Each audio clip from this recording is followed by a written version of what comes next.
Erin Gilmore, welcome to the How Humans Work podcast. Thank you for having me. I'm excited to have you. It's good to meet you.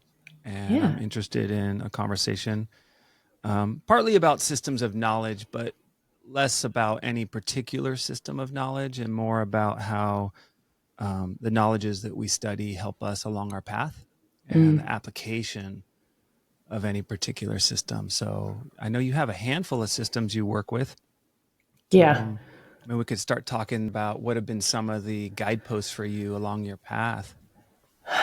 I this has actually been something I've been thinking about a lot lately because I've heard so much about the benefits of ritual, and I lack consistency.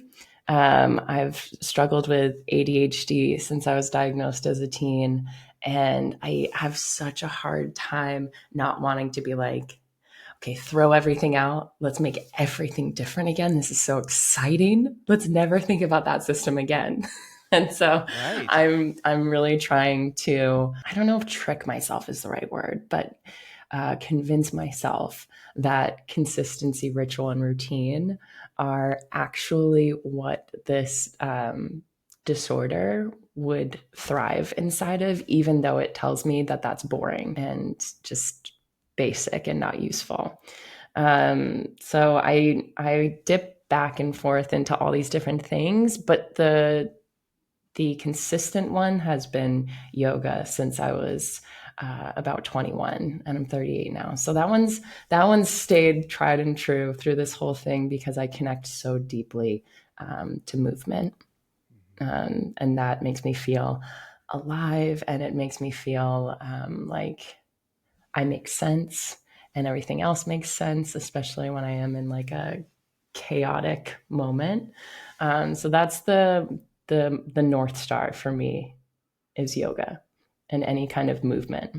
Yeah, that makes sense, right? Particularly with the challenges that come along with ADHD, that movement Yeah. would be helpful as Yeah. opposed to maybe some other rituals like, I don't know what, journaling or meditation, or they're Yeah. they're less movement oriented. What are the ones that are harder to be consistent with for you? Meditation is really hard for me to be consistent with. And I'm over here like, well, I can't clear my brain, so I can't meditate. And I held on to that belief for so long. And it wasn't until recently, I guess, since the beginning of the pandemic, I have been dipping in and out of meditation, not just doing it, but also teaching it.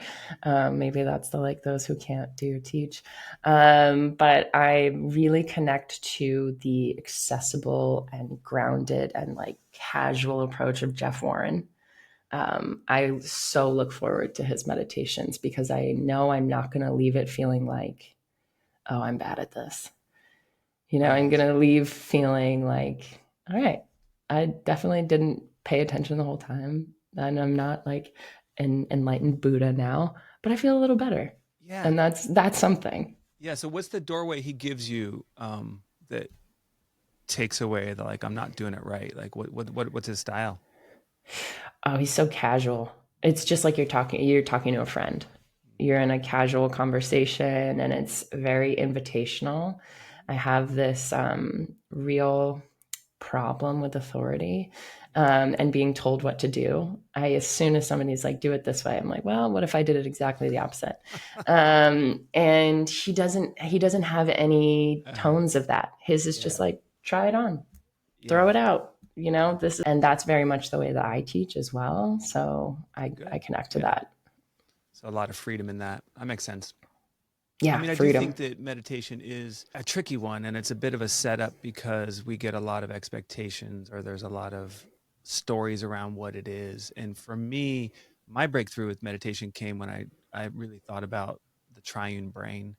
I don't know if you're familiar with the basically it's a myth, but it's this idea that we have layers of, you probably heard the reptilian brain, Oh yeah, yeah, mammalian brain, yeah, and yeah, then new yeah. mammalian brain. Well, that's not actually how the brain forms or structures, but it's a good myth. And I really started to see that what I found in my meditation practice is that I wasn't actually trying to do anything outside of myself, right? This idea I was trying to find a different state that didn't wasn't Yeah, intrinsically part of me.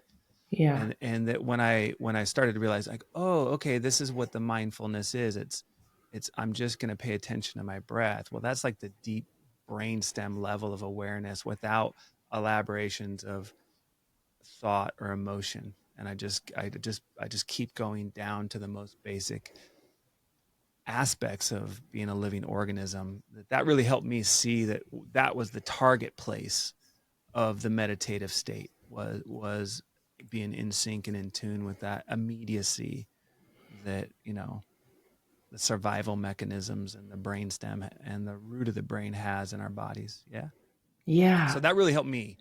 So it sounds like for you, the Yeah. invitational aspect is doesn't push the authoritarian Totally. buttons. They're like, I'm not doing it that way, right? Yeah, yeah. Yeah. Well, Okay, you cool. just made me think of the Buddhist meditation teacher Tara Brach. Yeah. And maybe I'm misremembering, but I think it was in one of her meditations. I'm really connected to her for a while, where she asked us to access this deep well of peace inside of ourselves that's always available all the time, and you just have to access it. And that thought had never occurred to me. I was I was the same, just like I'll find it. It's not here, but I'll find it Yeah. somewhere along the way and pick some up. Yeah. And that flipped a switch for me, that it is in there. You just haven't tapped into it very much. You've definitely tapped into the chaos bucket, but there's also peace kind of situated nearby. She was transformative for me in the beginning of my meditation journey. In her rain meditation, I don't. recognize, Okay. allow, investigate, nurture.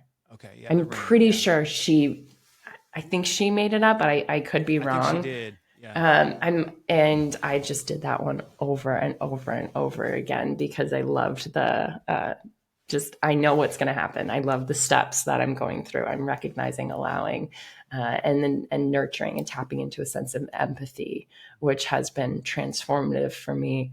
The other system that has been my mainstay since about 2017 is nonviolent communication, and to um, learning how to cultivate empathy for myself instead of always sitting in the why are you like this, why do you keep bumping up into these things, and instead using Judith Hanson Lasater as my teacher. She's here in San Francisco, and she has this phrase, how human of me, and it felt like a key that just unlocked this door to some self-acceptance that I hadn't known before. So that yoga and nonviolent communication are mainstays. Meditation like makes an appearance, and then Uh-huh.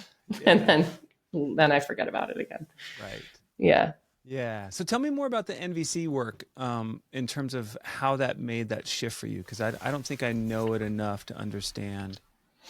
It was created by Marshall Rosenberg, and he used it in negotiations. I believe he worked for the government, and he was negotiating tribes. He was negotiating people that had just long-standing aggressions towards each other, that the conflict hadn't been able to be worked through in any other means. And he was able to come in and teach them this system, which there is a sentence, but the sentence, when I went through my first training with Judith, she said to us the first day, do not go home and use this on your family.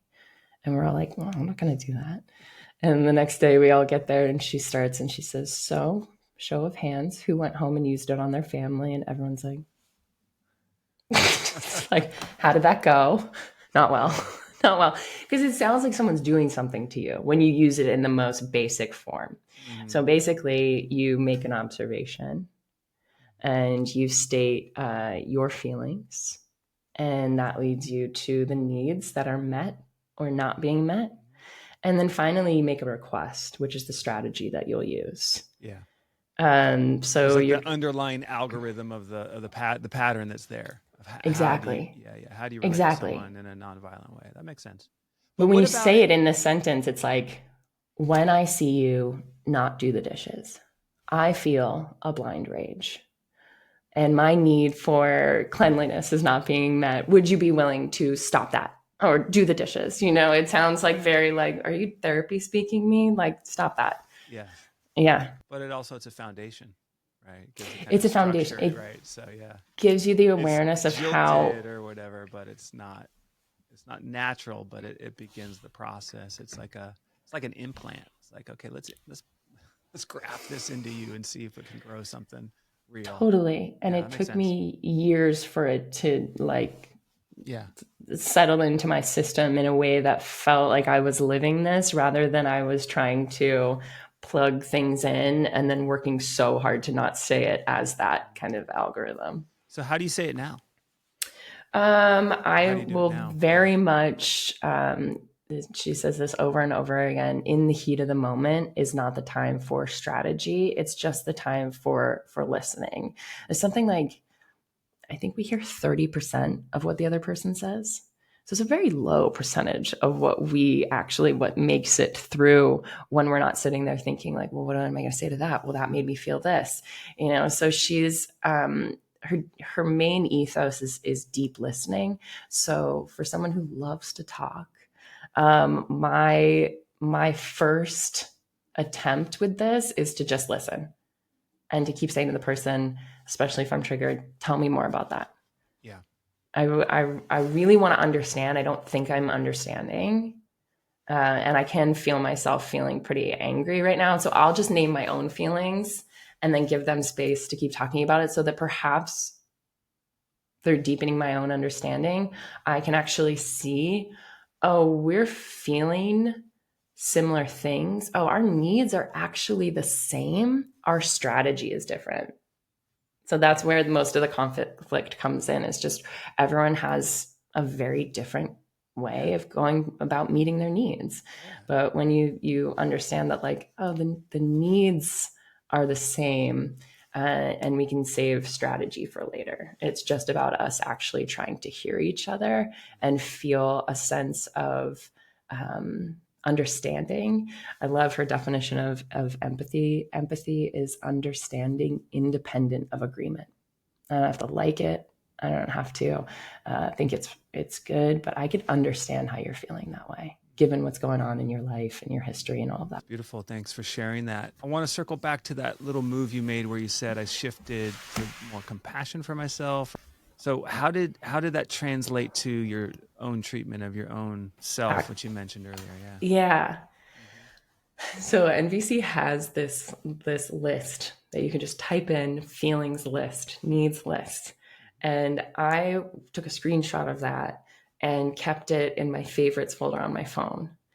Because I often feel when I'm feeling something, and this is a trait of ADHD, it's really poor emotional regulation and really high emotions, just 0 to 100.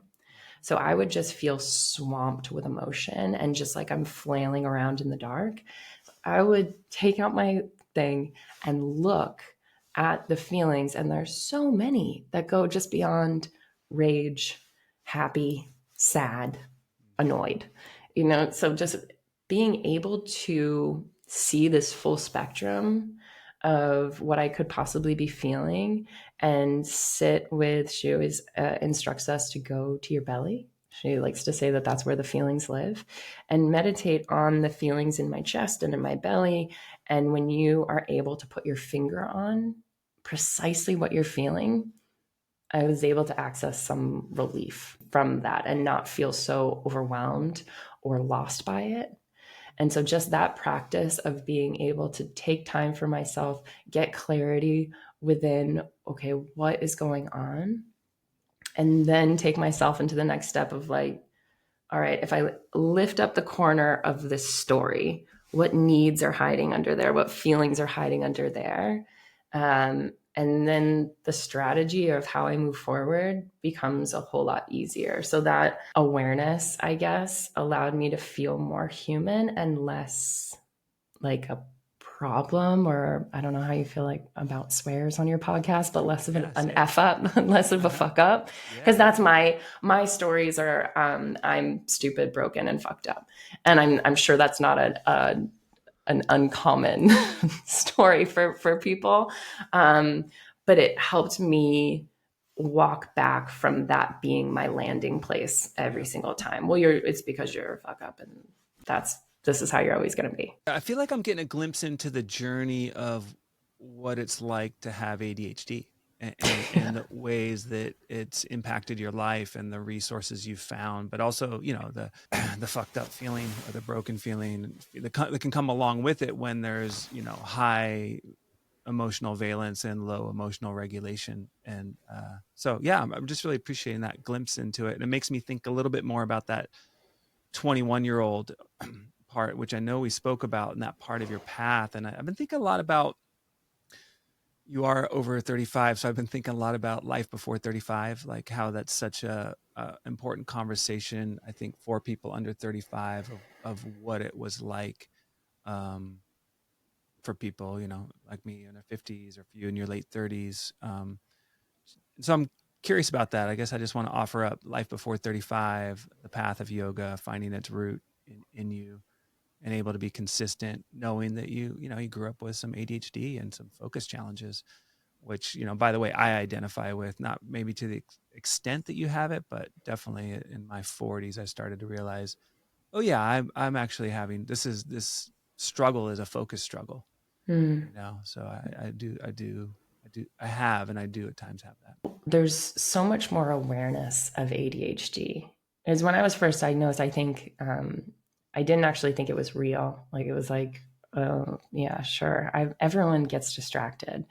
But as I've read more books about it and listened to more podcasts about it, and I understand that I'm seeking dopamine.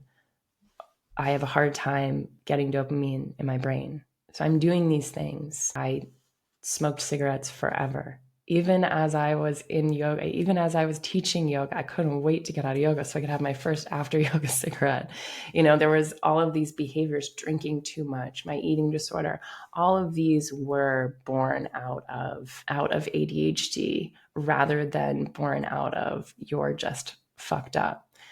So I think I felt more at a loss or lost in my 20s than looking around at my other friends who seemed like they were starting to get a handle on things.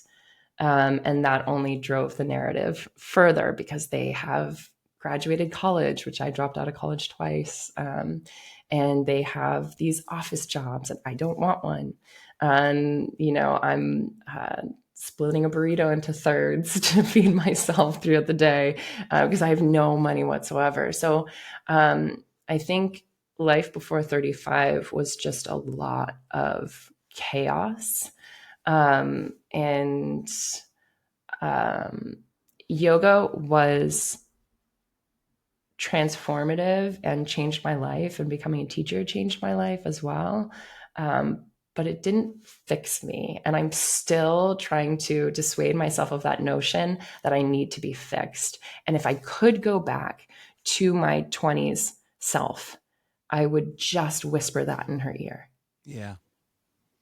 You are not broken. Stop trying to fix it. That would be the one thing I would whisper to her and hope that she truly took it to heart. So if there were anyone in their 20s listening to this, you are not broken. Just please stop trying to fix this. There's not going to be an arrival point. I think that's a lot of the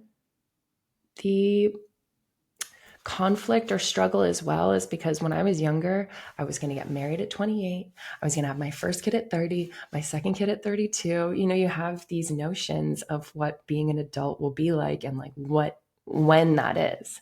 And for some reason, 28, I would have it figured out. Saturn. Are you in astrology? Yes. Yeah, yes. Saturn. That is another system I absolutely love and adore. I wish I would have cast your chart before we started. Yeah. I wish you would have too. I'm reading it. It's interesting that you're, I don't know if you knew astrology when you were thinking. I didn't. But no. Yeah, it's so interesting that you were thinking 28. Well, I really appreciate that. The sense of the truth that for you, you weren't all put together and you felt like you needed to be fixed. And in the middle of the storm or the dysregulated processes you were still dealing with in your 20s, I'm going to use the phrase, the light of yoga came in. And Mm. I want to kind of deepen into that doorway a little bit more of that knowledge of, or that experience, I should say, of yoga and how it started to feed into the possibility that, okay, I can do this thing, I can do these practices, and it will help me. I think you said really beautifully earlier, it will help me feel make sense of my life. I guess like Yeah. there was like a sense making happens. Like, okay, this is, I am where I need to be. So tell me a little bit more about that. So I studied trauma informed yoga in 2017, around the same time that I found nonviolent communication. And I never could put my finger on what it was about yoga that made me feel like I made sense and that I wasn't a problem to be solved. And trauma informed yoga taught kind of the science behind, okay, what is this doing for people who have traumatized systems? And I had childhood trauma. So this made a lot of sense to me. That one of the things that is so useful to it is rhythm and flow. So just matching your movement with your breath sends this message to your central nervous system that you are okay, that you are safe. Learning to meditate on your breath, because all these years I'm not good at meditating, but then I would spend hours a day breathing in a meditative way and letting that be my focal point. So these things started to not just be in that hour. I started to okay, I need to go for a walk. I need to move my body and I'll breathe in that way that like makes me feel connected.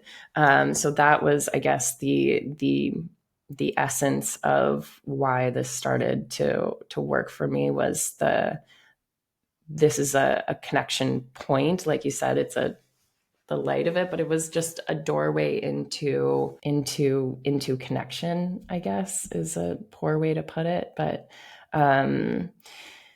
yeah, I mean, does that make sense? Yes, it does. I'm finding myself thinking a little bit about the, you know what ACE scores are? Yeah. Adverse childhood Yeah. experiences. Have you done the Yeah. quiz? Do you identify with the number? Like, do you have a sense of what you're? I think my number was pretty low. I think it Yeah, was like a two or yeah. think it was That's two. pretty It low, was right? it was That's it like, was yeah, really low. yeah, Yeah. Yeah. Yeah. I had childhood sexual abuse, and other than that, I had a really supportive, wonderful childhood, like idyllic Cape Cod, growing up. So I was very, very lucky, and still yeah. That's that enough, right? That one or two is that enough. dysregulated my system enough Yeah, to cause real damage. yeah, And it gives me great empathy for other people and what they've had to manage throughout their lives without a support system. So that always breaks my heart thinking about what people have to carry day to day. yeah. I'm just thinking about the life path for most of us. Has some adversity, some trauma, some Sure. harder than others, and the kind of combination of things that are out there between trauma informed mindfulness, yoga, the understanding of trauma. Trauma is really not my favorite word about it because it's so, sounds like so specific. I think wounds is Mm-hmm. just a better word because everybody can relate with a wound or a scar. Mm. Um, but there's Gabor Mate out there and talking about Mm-hmm. ADHD and at childhood adversity, and then yoga and movement. And so there's like these things, there's these refuges or these places Yes. along the path that can help organize, unwind, heal, find possibility for how we ourselves, and we know what it means to be human or how we work and why. Like, why do I have these feelings about myself? Why am I so hard on myself? Or why does my system feel like chaos? Or, And so it's just really beautiful to just appreciate the opportunities for those of us who have them to Yeah. find some healing, and how important it is that is there, and to be, just part of the conversation, part of encouraging it. So yeah, I'm just seeing that for you, and my own sense too, in my own life, how, yeah, there's these teachers who've been helpful, these systems that are helpful. Yeah, I did a weekend with Bessel van der Kolk. He was teaching a bunch of therapists, and I just plopped myself in there and sat in the back and took notes and tried to understand as much as I could, which I don't consider myself a school person at all. So I'm sure I didn't retain a ton of it, but it was still just really useful. I guess it's not a system, but I try and put myself in as many like workshop settings as I can, to give myself more information and more understanding of like what's going on in there. Because yeah, I'd love to talk to the 20 somethings and the teenagers and be like, it gets better. And it does in so many ways. And yet I'm a 38-year-old mother of two, and I'm still feeling really lost and confused and, kind of down on myself in this moment of just like, why are you using the unhealthy coping mechanisms? You know better, so um just to say that, to say like, I'm not like a San Francisco yoga teacher who's studied a bit and figured it all out. I'm still like tripping multiple times a day over my own feet. No, it's real. That is real, and that is the path now, right? So we talked about before 35, we're after 35 for sure, and you're parenting, and Yeah. you have the practices, but it doesn't Yep. mean that um, everything is solved or everything is understood. Yeah. So I can appreciate that. Yeah, no, my word for my week, I try to give myself some type of intention. I meditate on, and not in like a seated like meditative way, but I'm thinking about planning my classes, and I'm thinking about my myself when I plan my own classes is what I'm working through, I guess. It's kind of self-centered, but also it's just what I know. And I've been thinking about my extremism. More is more is more. And so I've given myself the intention of trying to connect to a feeling of being satiated this week, and not being feast or famine or perfect or punishment. Yeah. And just, that middle way that they talk about, like try and even just take a couple steps on it. And that's my teaching this week, and my private personal intention in my practice is finding satiation, which requires presence. I have to pay attention when I'm eating to know if I've had enough. I have to pay attention if I'm choosing to have a couple of drinks to the feeling, like there's so much that requires me to be in my body, which is, the point, I guess. Any sense of where you want to go from here? I suppose we could talk about transitioning into uncharted territory of work life, making a late 30s choice to start over. I've been thinking a lot about midlife crisis, because Yeah. that's where Yeah. I'm at in life, Yeah. which I Yeah. don't think I don't think I really understood. I thought midlife crisis came at 50, but that is not how the math works on that. Which I had this French healer in Potrero Hill years ago, and she was talking to me about my partner, and she said, he's 7 years older than me. And she said, he's going through a midlife crisis. And I was like, he's 37. And she was like, huh? Do the math. How many 100-year-olds do you know? And I was like, oh, shit. That is midlife. Oh no, I don't know why that occurred to me so late in life, but I was 30 and that blew my mind. Yeah. Yeah. I don't know if I fully think it's all 30s. I think it has a few layers to it, maybe Yeah. a few phases. And I Oh, think that they cool. vary I was depending. hoping it would be right now and I would just get through it, and then it would Uh-huh. be just kind of like coasting on like this really stable ground. I always have those delusional hopes. I think stable ground's good. And one of the teachings I've been really appreciating lately is polyvagal theory. you checked that out Mm-hmm. yet? Mm-hmm. A lot of it's about safety and feeling Yeah. safe, right? And like when we're dysregulated, we're not safe. It's such a profound basic understanding. Again, back to the brain, back to the body, back to the nervous system, back to who we are, and how human of us when we're not safe to maybe be in less optimal communication Yeah. or choices or behaviors or habits. So, and building the compassion for that. And that's where I think the insights of the systems of knowledge really come in, as they really can give us a view. Like for me, the real doorway was evolution, Hmm. right? The evolutionary story is like, okay, my body came from that far ago and it had all those influences of all those generations of all sorts of species and a lot of human life, a lot of hunter gatherer life, a lot of things very different than the way our world is now. And so I started to realize that, yeah, it's not as personal. It's not as such a personal flaw to feel the conflicts that I will feel in life, that there's conflicts actually have roots that are, yeah, family or lineage, but also deep lineage, deep ancestral lineage. So I think it's really important, and I think, in a certain way you could say, with the loss, with the breakdown of a coherent sense of community and belonging that would Mm. come with hunter gatherer lifestyle, mostly. It's a bit of a projection, but mostly, that's part of the modern struggle. Oh, It yeah. really is part of the modern condition to be disoriented and try to orient, in a world does have a lot of chaos, not just nervous system dysregulation. But you're in a passage right now. You were saying you're in another passage. You're hoping it's midlife. You're hoping you're going. I'm hoping this is it. I I'm done transitioning. Oh gosh. Well, I'm let trying me to think know. of, Check in you with me in know, 20 years and let me. I will. I will let you Okay. know that Okay. this has been my final evolution, and Okay. everything was simply pristine after this.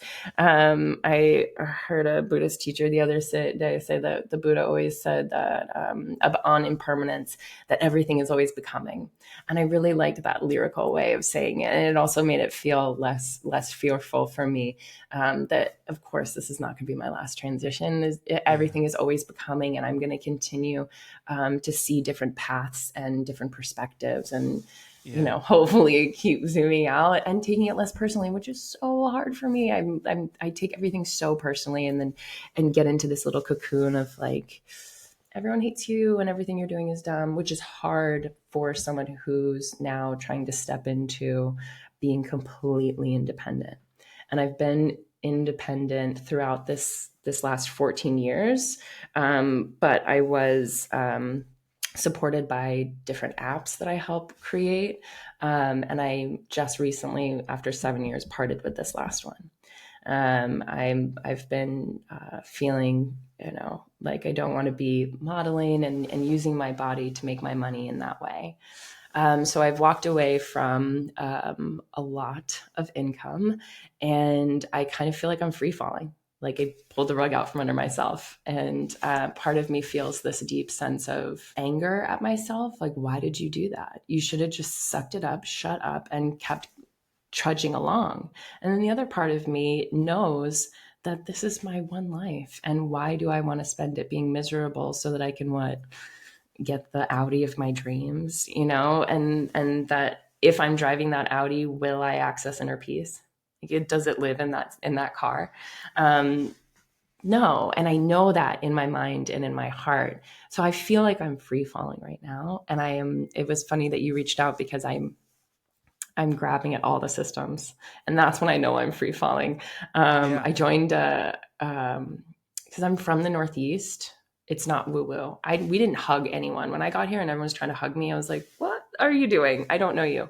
But I'm trying to lean into words like community and joining things, and not trying to be an island anymore. Of like, I can do it myself. Like, I don't need your help.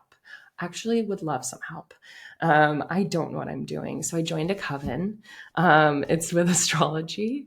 So she calls it the coven. And I did this first workshop with her a couple weeks ago on, because it's an eclipse day today. So she said we're entering into eclipse season, and we were to make one last manifestation before eclipse season, and then I start to panic because I'm like, no, I need to manifest a whole new like vision for myself. I can't take a break for 6 weeks. So I joined thinking I'm going to write down these specific goals and these specific things. And you mentioned safety and how human beings, we need this inherent connection to safety. So we get to the point where we're going to write our 6 wishes to the universe and plant them in our vases and put dirt on them. And I was like, what am I doing? But I also loved it. Ritual. You're doing ritual. Ritual. Yeah, you're doing Yes. ritual. Yes. Yeah, manifestation ritual. Yeah, yeah. I'd never done one before. So I felt a little bit like I had to. It was like hugging the earth or something, or hugging someone. Yes, Like, it what are felt we like a doing? little bit like a little too woo for me, but Totally. but once I was able to take that cynical part of myself and be like, take a walk, take a break. We don't need you right now. I was surprised by what I wrote down. I didn't write down any things. I didn't write down any money goals. I didn't write down any of the things that I intended to manifest when I signed up for this workshop. I wrote down safety, security, connection, joy, Yeah. Good. acceptance, Good. and peace. And Good. that was like that felt very clarifying for me. That those things are accessible and they don't require a certain dollar amount or position or someone else. They're that deep well of peace. It's about accessing it. Yeah. And so that was a helpful system. I'm actually going to do the recording of the meeting she did last night. I'm going to stay in this coven. I'm really liking it. I think it's a useful ritual to have as somebody who has a hard time with consistency. She does them every 2 weeks. So it's like, you know what? Is that I'm Caroline in. Casey? Her name's Eliza Kelly. Okay. And I find her very approachable. She also has a 9-month-old child. So I relate to her where she's at in this point of her sleeplessness, mothering and running her own business. So yeah, I mean, I imagine, I don't know, but this is your own endeavor. And I imagine you bump up against these thoughts of, for me, it's always imposter syndrome of like, who do you think you are? What are you doing? Why are you doing this?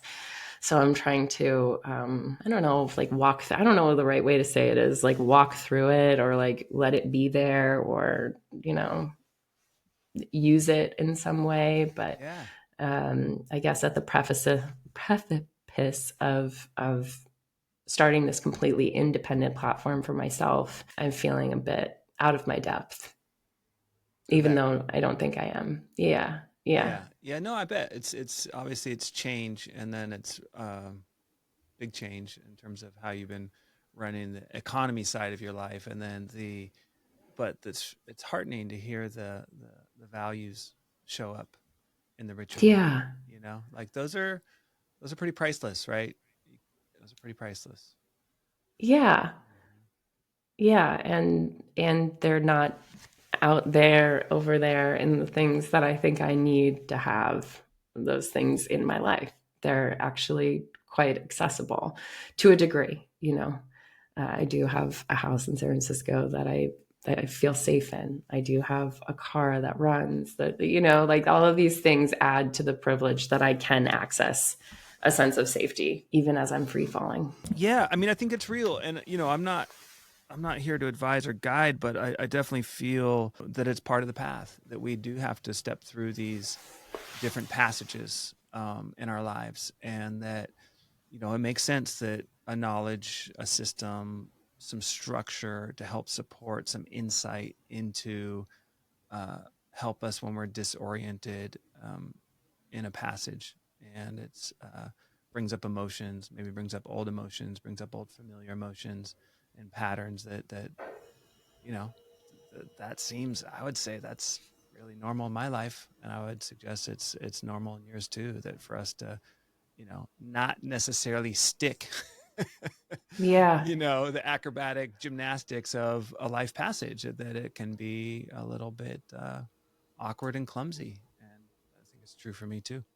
I mean, you may not be here to guide, but I'll take any and all guidance, any systems, rituals that you recommend. Yeah. I am open and Yeah. listening. I mean, if you could go back and whisper to your late 30s self one phrase, Yeah, it's a what good would you question, say to right? My them? late 30s self. I'm gonna think on that one because that was a Mm, particular phase. So, um, I don't know what I would say to that part of myself. I would definitely give him some love. I mm. would definitely go, "Hey, man, it's gonna be okay." I'd probably do. It's gonna be okay.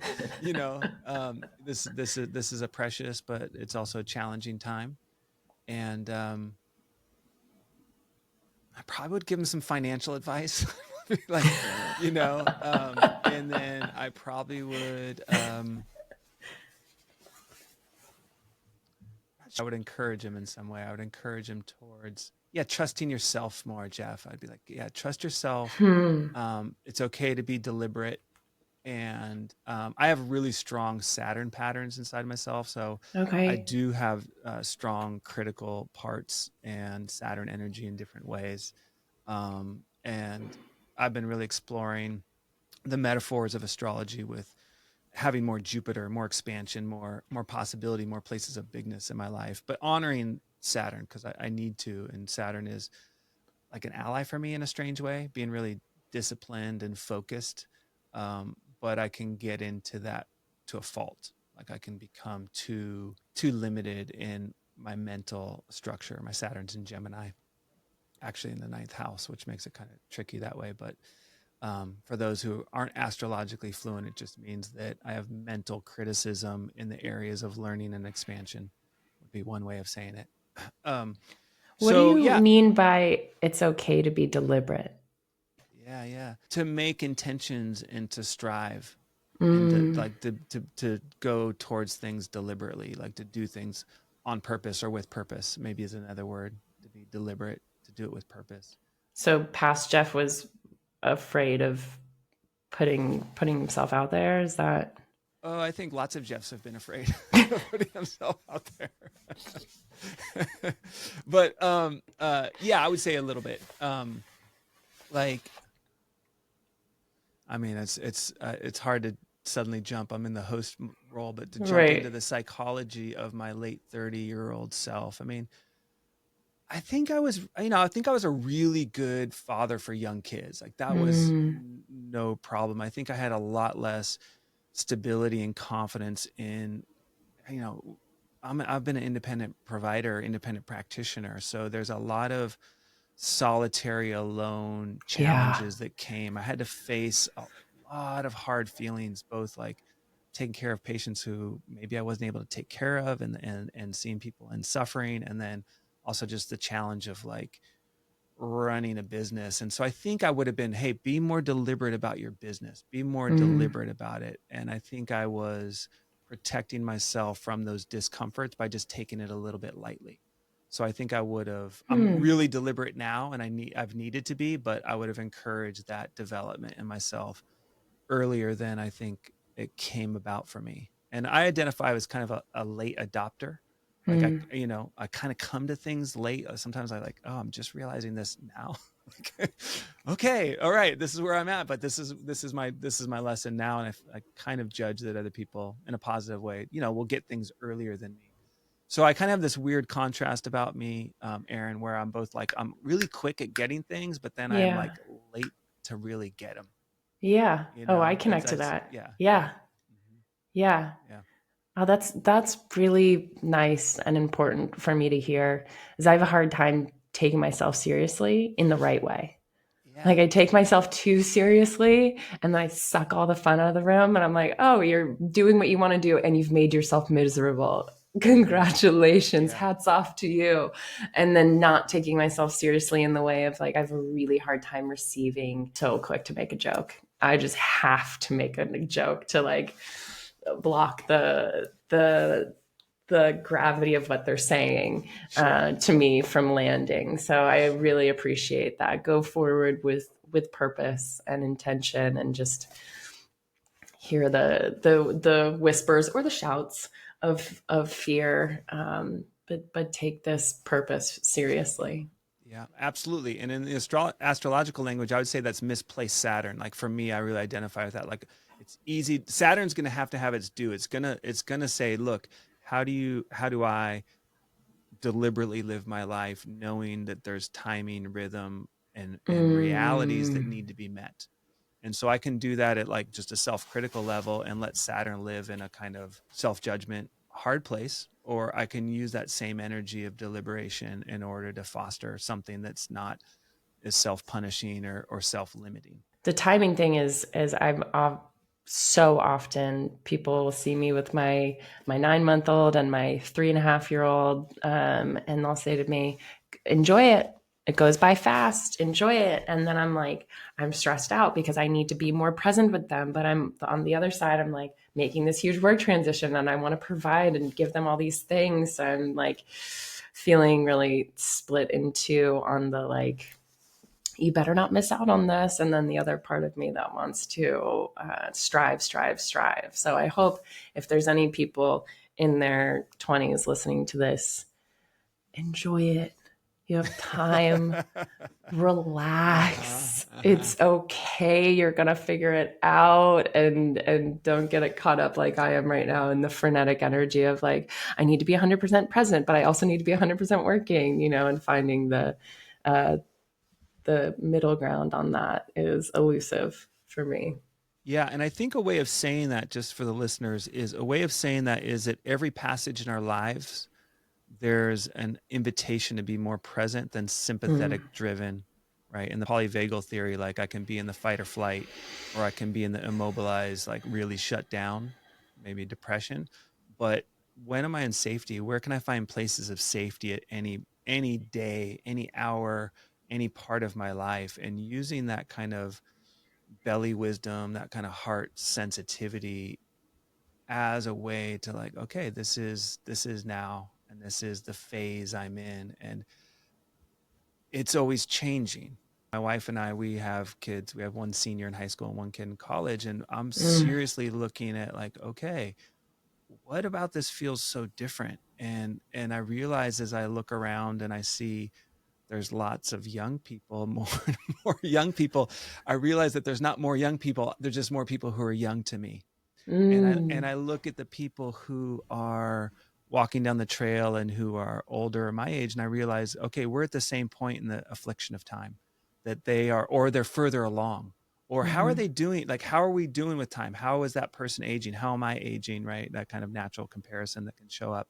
But noticing the processes of time unfolding in the path of life, and that I'm at this place of 53 almost, and it looks like this, and I'm leaving behind being at the center of the world.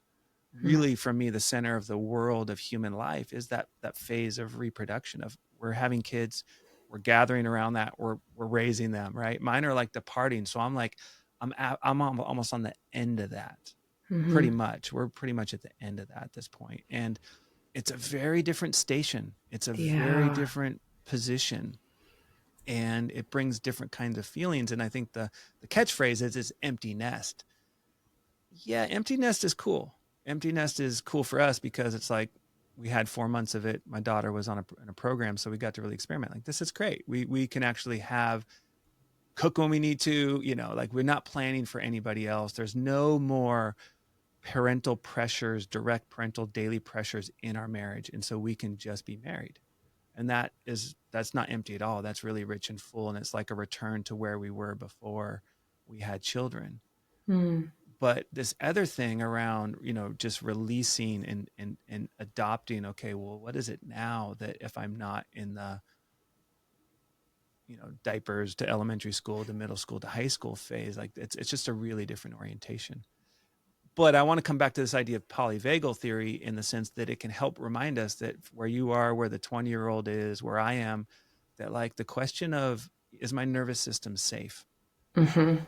Is a real thing. And when we go through passages like, okay, I have to leave a certain job because it no longer matches my values, right? And that I think this is where the knowledge comes in. Okay, yeah, we do need to learn how to do this, how to tend to ourselves in a way that we can feel safe again.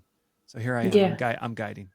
I Okay. mean, I so deeply appreciate that. I mean, you just cued my memory back into like what when I really look back and I understand now what I understand, that's what and why yoga has been my mainstay, is because I chose it. You know, you don't get to choose your struggles, but I chose to go into, I do heated vinyasa, power vinyasa. I like the like hard.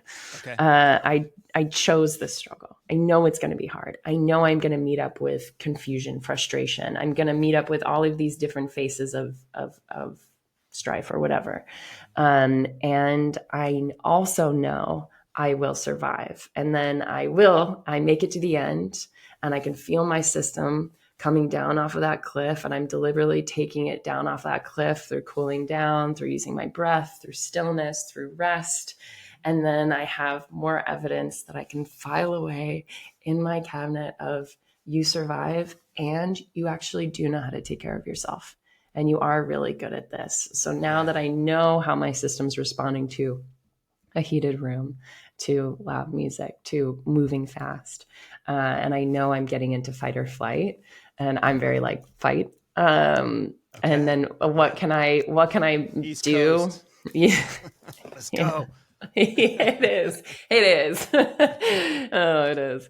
But I meditate on my heartbeat a lot in practice. I'll stop for Yeah. a moment and I just connect to the heartbeat, and then I get out of the produce, achieve, do the hardest version. No, you're home to a life. Listen to this heartbeat. Okay, what does it need?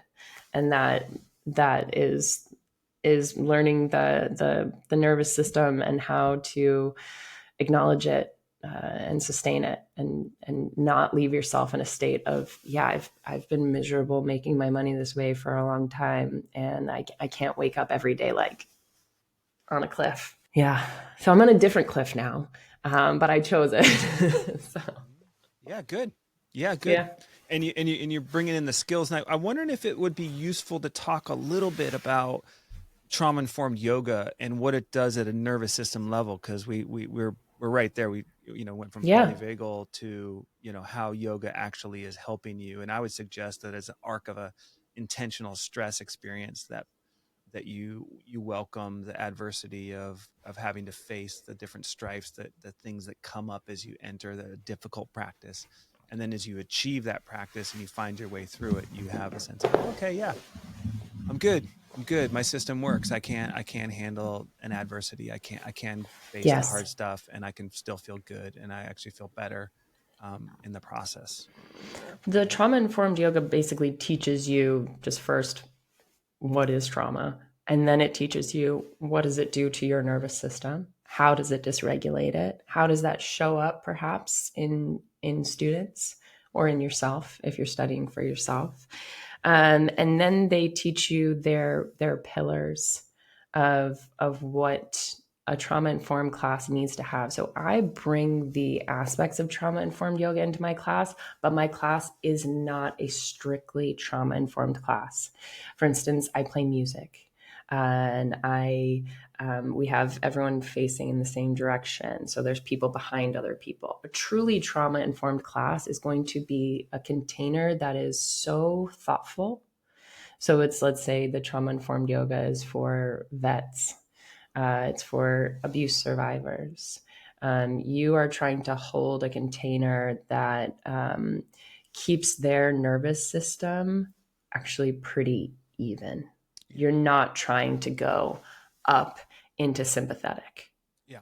You're lightly stepping into sympathetic in a truly trauma informed practice, with loads and loads of support. There's a trauma therapist named Peter A. Levine, Sure. and yeah, he's very well known. He has this idea of titration, and I think it's a chemistry idea of just a little bit at a time and then pulling back. So they utilize that in trauma informed therapy of yoga, rather, where you do just a little bit of intensity, and pull back and find stillness, ground, find your breath again. So I utilize those ideas. I know I'm trying to tap into those ideas, but I certainly wouldn't say if anyone's going to come try my class in San Francisco, it is not like for specific, healing of specific traumas.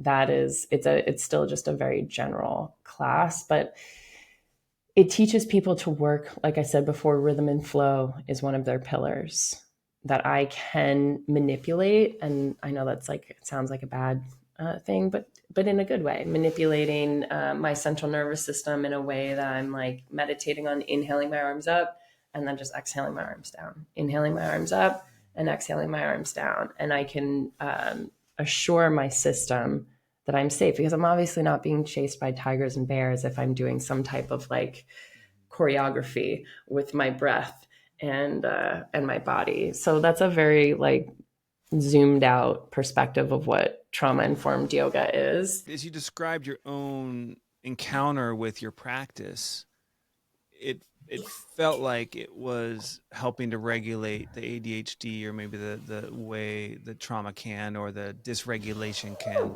live in you at different times, right? It can live in all of us at different times. None of us is Yeah. immune. Otherwise we wouldn't be human. We would be Right. inhuman if we couldn't get Right. dysregulated, right?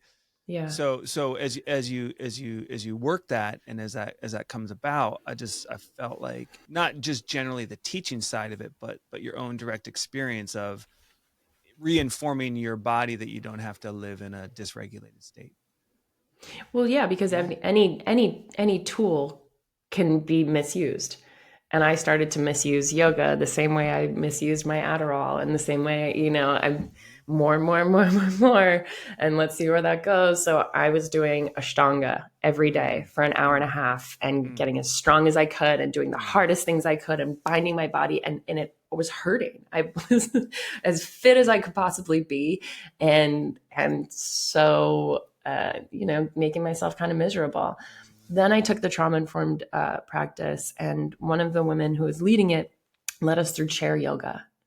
And the way that she spoke to us and the invitational language and the sense of self-acceptance and the encouragement to make choices from a place of, how does this take care of me? I cried the entire 30-minute chair class because I had never accessed that way of speaking to myself. And so her demonstrating it for me changed my life. And it changed how I came home and taught, because I realized in my teaching, I was encouraging extremism in my students.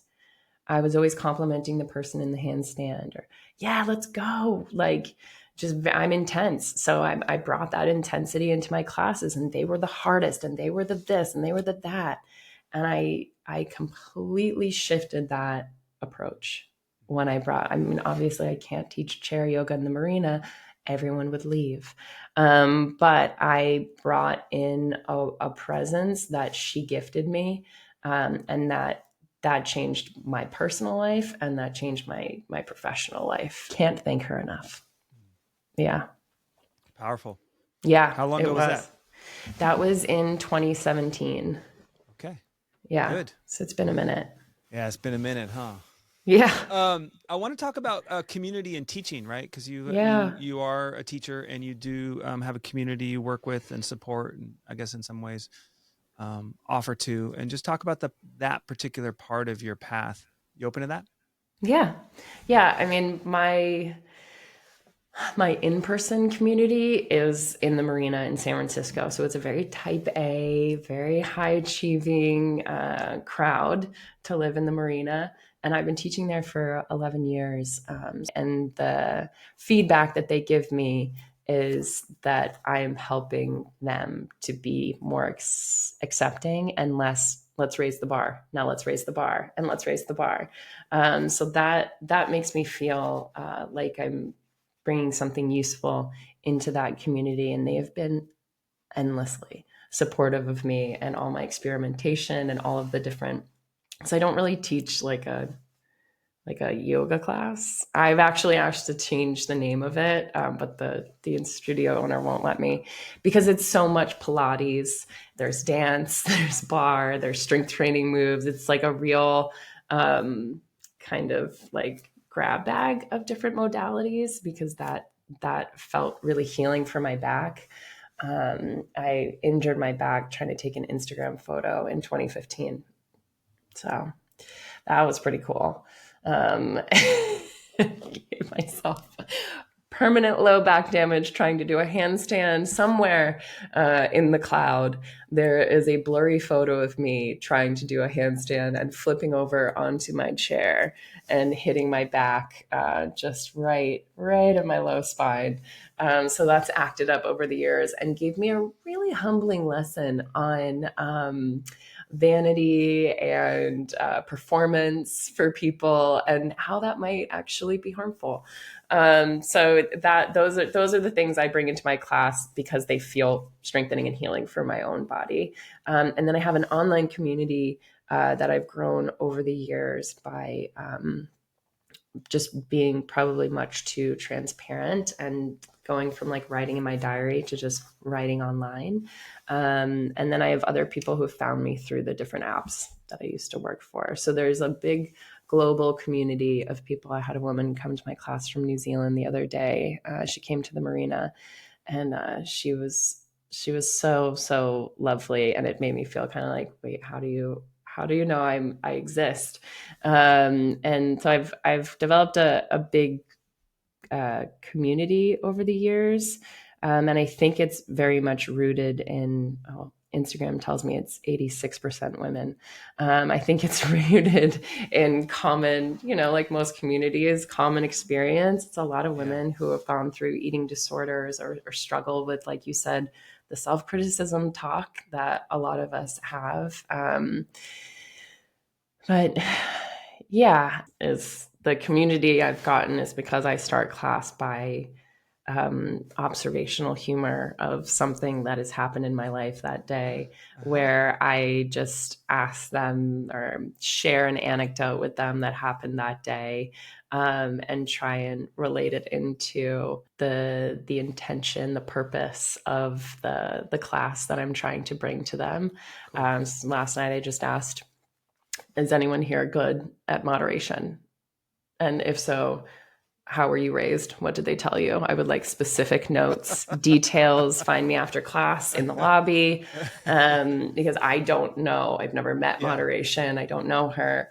So we talk to each other in that kind of way, and it's very light, and there's a lot of humor in it. Last night's some truth in there too. Oh, I'm being completely honest.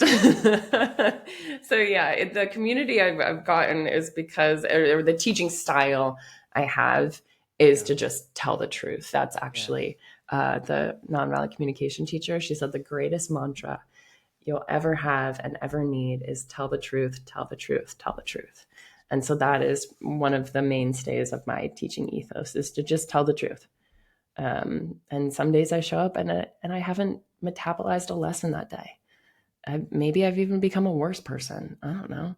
I'll just be honest. I'll just say I don't have some great realization for you today, but I trust that the experiential practice is enough. So I just let doing be the teacher instead.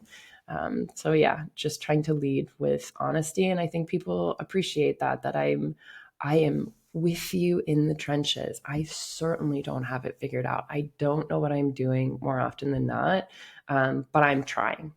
I'm very much trying.